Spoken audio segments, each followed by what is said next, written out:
Laporan praktikum fisiologis tumbuhan, pengaruh faktor lingkungan terhadap laju fotosintesis, Ronald Castro.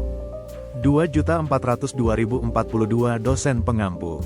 Salmiati, M. Pd, Ph. D. Program Studi Agroteknologi Institut Teknologi Perkebunan Pelalawan Indonesia. Latar belakang. Fotosintesis merupakan proses biokimia utama pada tumbuhan hijau yang berfungsi mengubah energi cahaya menjadi energi kimia dalam bentuk glukosa melalui serangkaian reaksi yang melibatkan karbon dioksida, CO2, dan air, HO.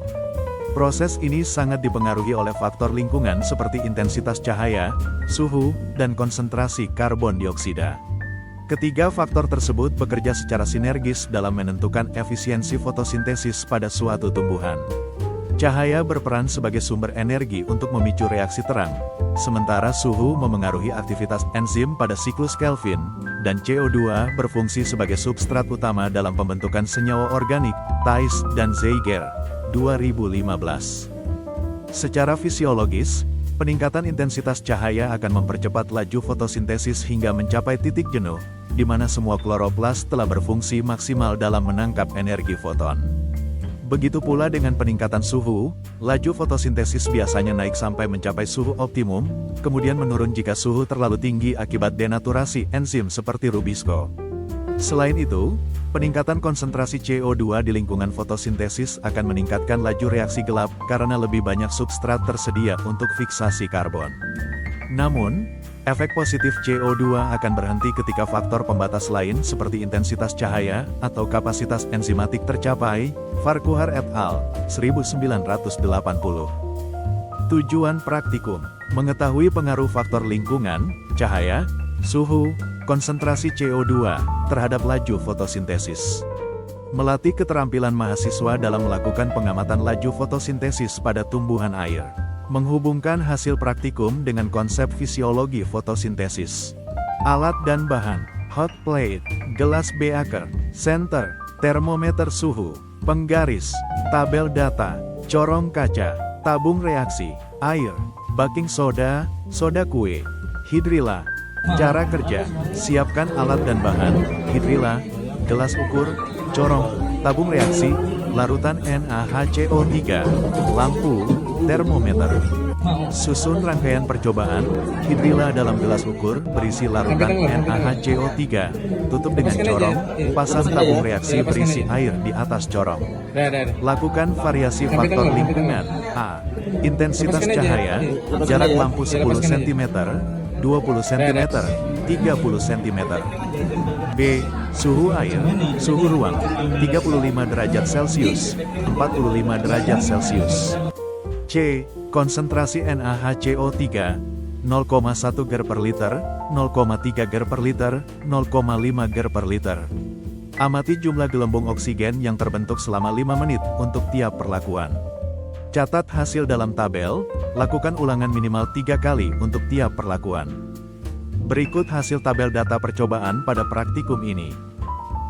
Pembahasan 1. Pengaruh intensitas cahaya. Berdasarkan hasil penelitian yang tercantum dalam tabel 1, laju fotosintesis tertinggi terjadi pada jarak lampu 10 cm dengan rata-rata 39 gelembung per 5 menit, sedangkan pada jarak 20 cm rata-ratanya hanya 21 gelembung, dan meningkat kembali menjadi 34 pada jarak 30 cm. Secara teori, semakin dekat sumber cahaya terhadap tanaman, semakin besar intensitasnya, maka energi foton yang diterima klorofil meningkat, sehingga jumlah elektron yang tereksitasi pada reaksi terang juga meningkat. Hal ini menyebabkan peningkatan produksi ATP dan NADPH yang dibutuhkan dalam siklus Kelvin untuk pembentukan glukosa. Nilai tertinggi pada jarak 10 cm sesuai dengan prinsip respon cahaya pada fotosintesis yang meningkat secara linier hingga titik jenuh. Namun, nilai yang kembali meningkat pada jarak 30 cm dapat disebabkan oleh kesalahan eksperimental seperti variasi posisi lampu, intensitas cahaya yang tidak homogen, atau gelembung oksigen yang tidak terhitung secara konsisten, Salisbury dan Ross, 1992. 2. Pengaruh suhu. Hasil pada tabel 2 menunjukkan bahwa suhu optimum fotosintesis dalam percobaan ini terjadi pada 45 derajat Celcius dengan rata-rata 58 gelembung per 5 menit, sementara pada suhu ruang hanya 26, dan menurun drastis menjadi 15 pada suhu 35 derajat C. Secara umum, laju fotosintesis meningkat seiring peningkatan suhu karena aktivitas enzim yang berperan dalam reaksi gelap meningkat hingga batas optimum. Namun, hasil penelitian ini menunjukkan pola yang tidak lazim, di mana suhu tinggi, 45 derajat Celcius, justru memberikan hasil paling besar. Hal ini kemungkinan disebabkan oleh faktor non-biologis seperti perubahan viskositas air pada suhu tinggi yang menyebabkan gelembung oksigen lebih mudah lepas dan terhitung lebih banyak, bukan karena peningkatan fotosintesis sesungguhnya. Dalam literatur, disebutkan bahwa sebagian besar tumbuhan C memiliki suhu optimum fotosintesis sekitar 25-30 derajat Celcius. Sedangkan di atas 40 derajat Celcius aktivitas enzim Rubisco menurun secara signifikan, Lambert, Chapin, dan Pons, 2008. 3. Pengaruh konsentrasi CO2, NaHCO3. Pada tabel 3, diketahui bahwa peningkatan konsentrasi NaHCO3 dari 0,1 gram per liter menghasilkan jumlah gelembung tertinggi, 35, sedangkan konsentrasi 0,3 gram per liter menghasilkan 30 gelembung, dan 0,5 gram per liter hanya 19 gelembung.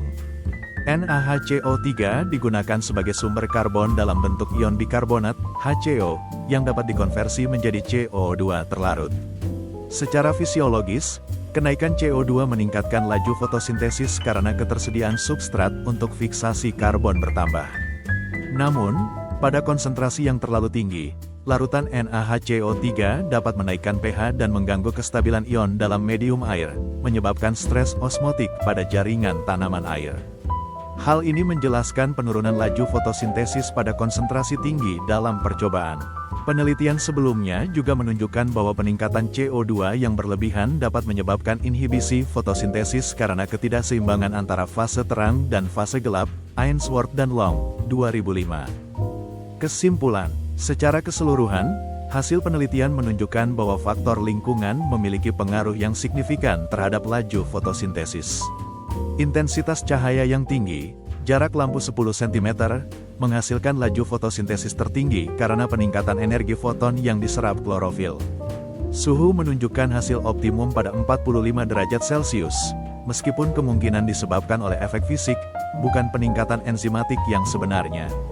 Konsentrasi CO2 yang paling efektif adalah 0,1 gram per liter, sedangkan konsentrasi lebih tinggi menurunkan laju fotosintesis akibat perubahan pH dan efek osmotik.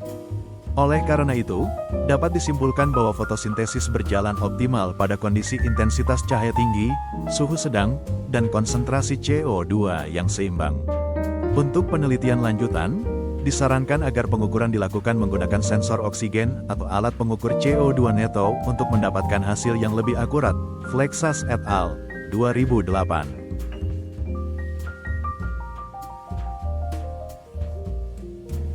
Berikut video praktikum hari ini. Saya Ronald Castro pamit undur diri. Terima kasih atas perhatiannya dan sampai jumpa di lain hari.